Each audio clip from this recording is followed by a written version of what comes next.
Before entering the room, I would check to see if there's any new or existing orders. I'd also check lab values if those are present. And then I'd also check the door if there's any flags. And if I need to don PPE, I would do it at this time, which I don't, so then I can enter the room. Hi, my name is Megan. I'm going to be your nurse today. And I'm going to use some hand sanitizer for my hand hygiene. And then can you state your name and date of birth for me? Yeah, it's Cameron Monahan, June 22nd, 2001. Okay, and then I'll just check your wristband to make sure it's correct. And then what brings you in today? I have a really bad headache. Okay, and when did this headache start? Maybe 3 days ago. Okay. And do you know like kind of what caused it? Yeah, I got sick. Okay. And where is it like on your head? Is it like all over your head or? It's in the center of my face and on the top of my head. Okay.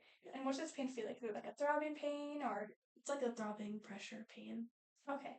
And is there anything that makes it like better or worse? Bending over makes it worse and laying down makes it better. Okay. And if you had to rate it on a scale pain wise, would you, it is like from a 1 to 10, where would you rate it? Probably a 4 or 5. Okay. And then I'm going to just start with your vitals. Okay. So I'm going to do your blood pressure first. I'm going to just check your cup size real quick. Looks good.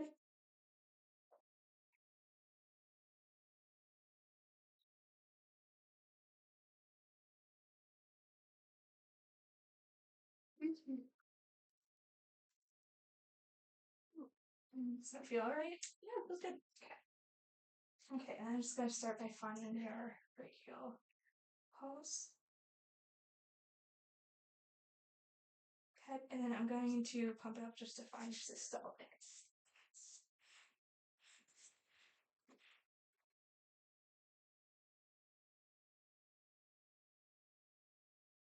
Okay.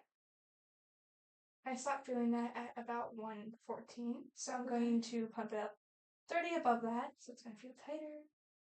And then I'm going to listen with my stethoscope this time.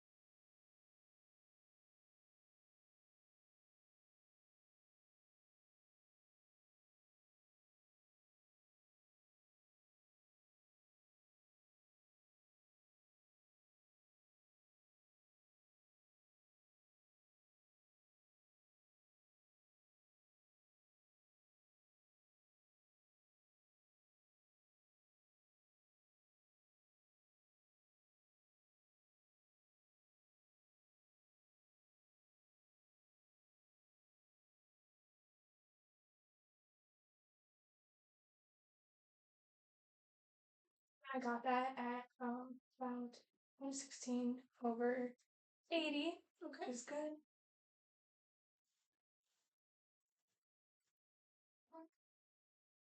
And then I'm going to just sun your finger. Can you relax?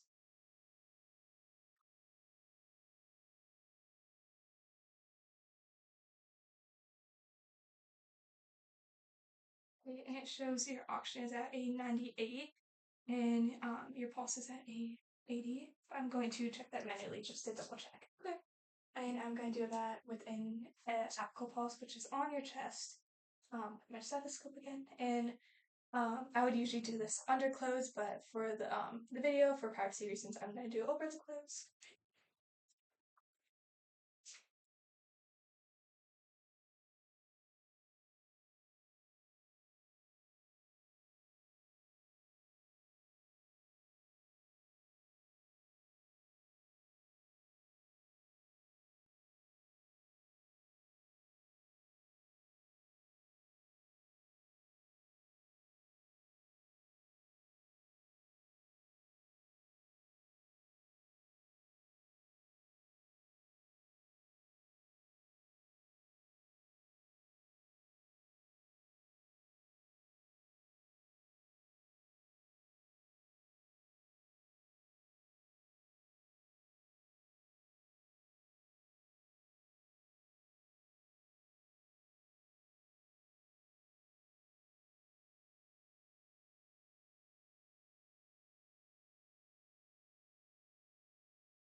And for that, I got a 84, and there's no like irregular beats or anything like that. And then I was also checking your respirations at that time, and I got a 14. It was good, and they weren't like labored or anything like that. And then while I'm here, I'm also going to check your pupils. First, I'm going to just check the size of them. So if you just look at me. Okay, I would say they're at about a 4. Then I'm going to check their reaction to light. So I'm just going to shine this in your eyes.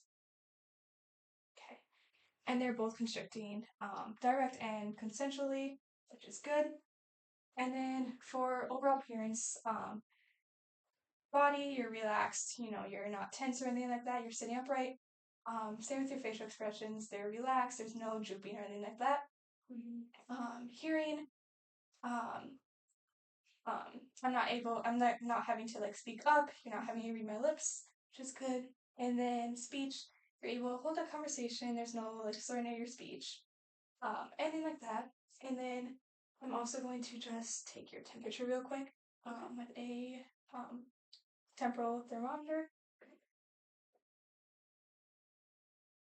So that's a 98.6, which is good. Okay. And then I'm also going to just check like the temperature of your arms. Okay.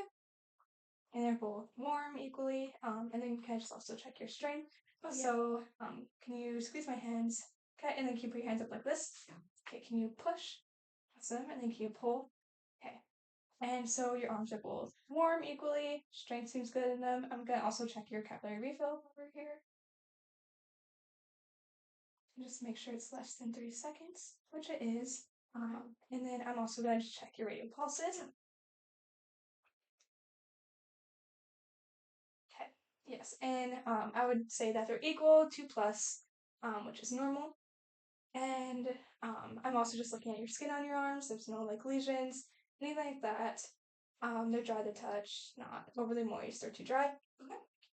And then I'm also going to do the same with your legs then. Yeah. Okay, so they're both warm equally, not too dry, not too warm. Skin is even, there's no lesions or things like that. And then can I just have you push up for me? Yeah. Okay, and then down. Awesome. And then capillary refill I'm also going to do here. Okay, also less than 3 seconds, which is good. I'm going to check your dorsal pedal pulses,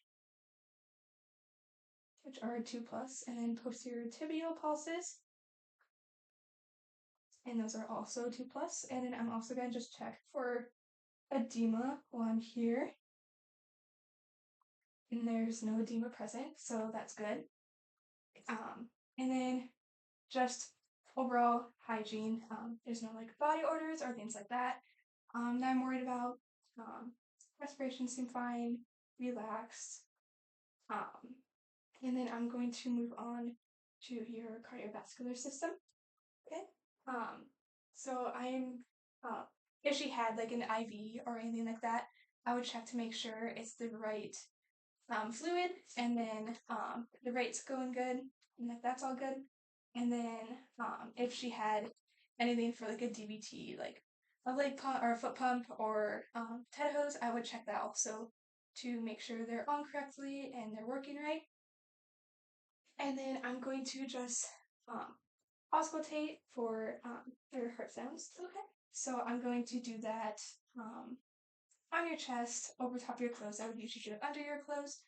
So I'll do that. So I'm going to start on the right side, which second intercostal, which is the aortic. Second intercostal on the left, pulmonic.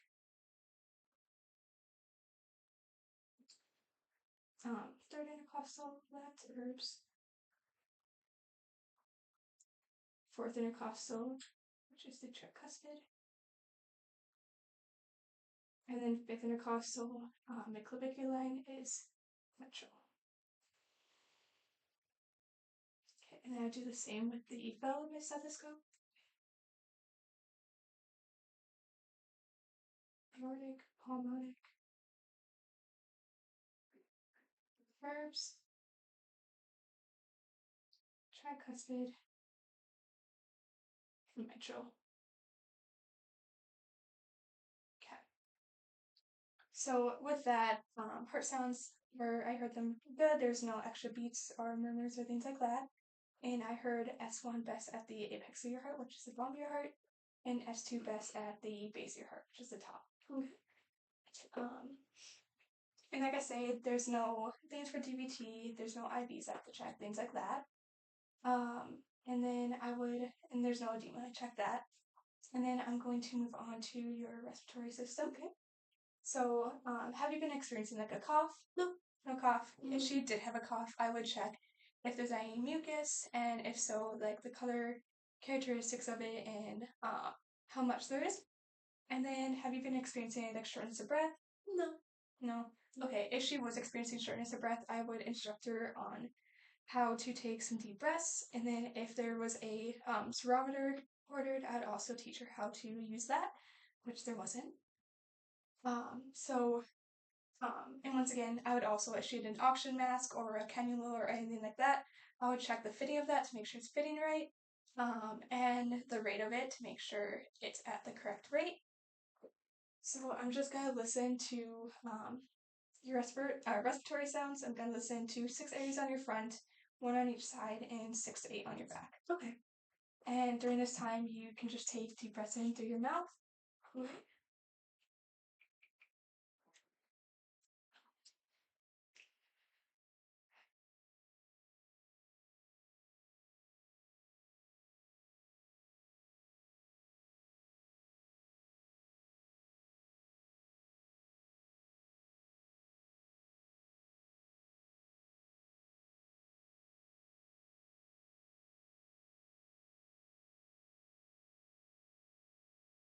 And then can you just turn towards me?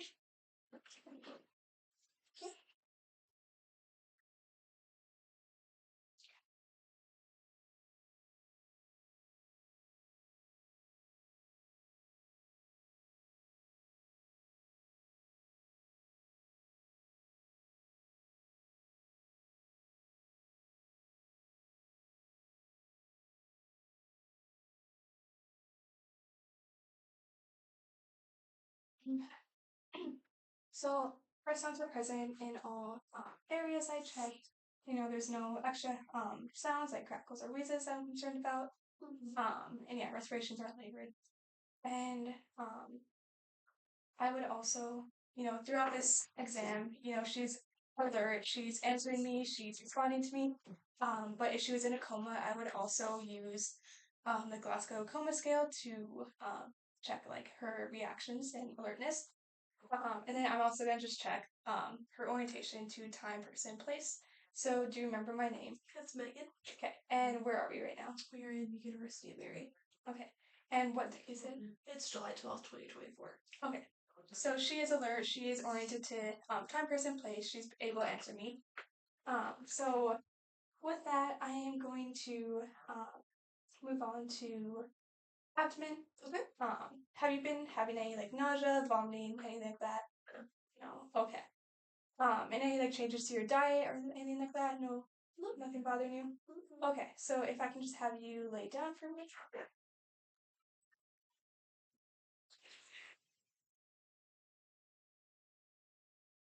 Okay. So I would just inspect. Stomach is flat. There's no lesions, masses, things like that. If she had like surgical site or an ostomy bag, I'd make sure those are clean. And there's no like irritation around it or anything like that. And then I'm going to auscultate. So I'm going to listen with my stethoscope. I'm going to start in your right lower quadrant. Okay.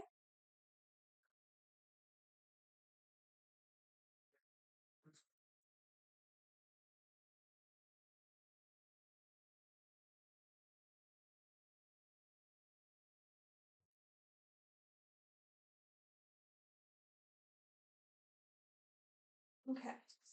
So bowel sounds are present in all areas. So like hyperactivity, hypoactivity, anything like that. And then I am also going to just palpate while I'm here. Okay. Just for any masses, tenderness, things like that.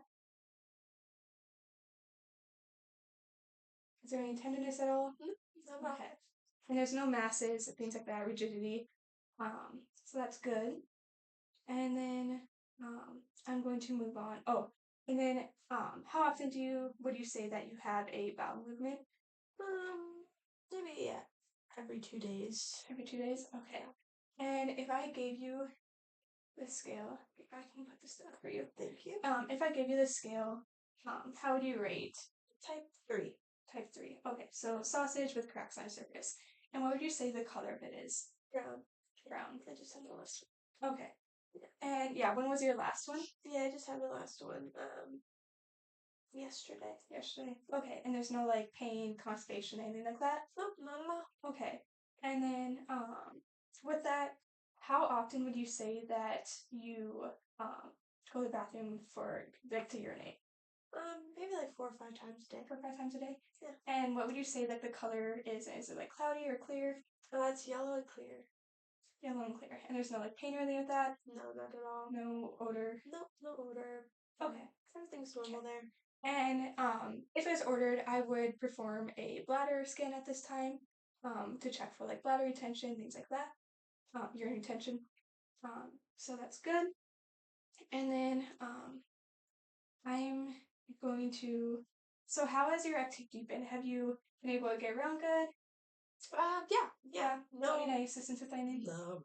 And then can you just move or wiggle your fingers and toes for me? Just not having any issues with movement in those areas? No, not at all. Okay, awesome. And no like numbness or tingling, anything like that? No. Okay. And then sorry. Throughout this, I've just been looking at her skin more. There's no lesions, anything like that. So that's good. I would use the Braden scale if she's at risk for skin breakdown, if she's like on bed rest or things like that. And haven't had that issue.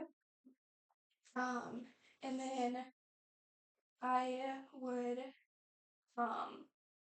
can you also just can you raise your legs up one at a time off the table for me? Yeah, of course. Okay, awesome. So yeah, movement once again. Movement is good in her extremities. So that's good. And then I would do also a skin assessment. I'm also gonna check skin trigger, just see dehydration levels, things like that. So I'm going to just pinch the skin here and it goes down immediately. So she's not dehydrated or anything like that. There's no tensing of the skin. Skin color is even, not too moist, not too dry. So we're good there. Do you have any questions for me? No, no concerns? No, not at all. Okay, awesome. I'm going to lower the bed to the low setting. Is it okay if I have a side rail up for you? Yeah, of course. So I'm gonna put that side rail up. Your bed light or call light is right here, connected to your pillow. You can push that if you need anything. I'm also going to just make sure the lock is on your bed, so that's not moving around for you. Okay. And then if there was a bed sensor, I would make sure that's on. There isn't one, so we're good there. And then thank you for your time. Thank you for cooperation and for this time. Thank you. Yes, thank you. And then I would perform hand hygiene on my way out.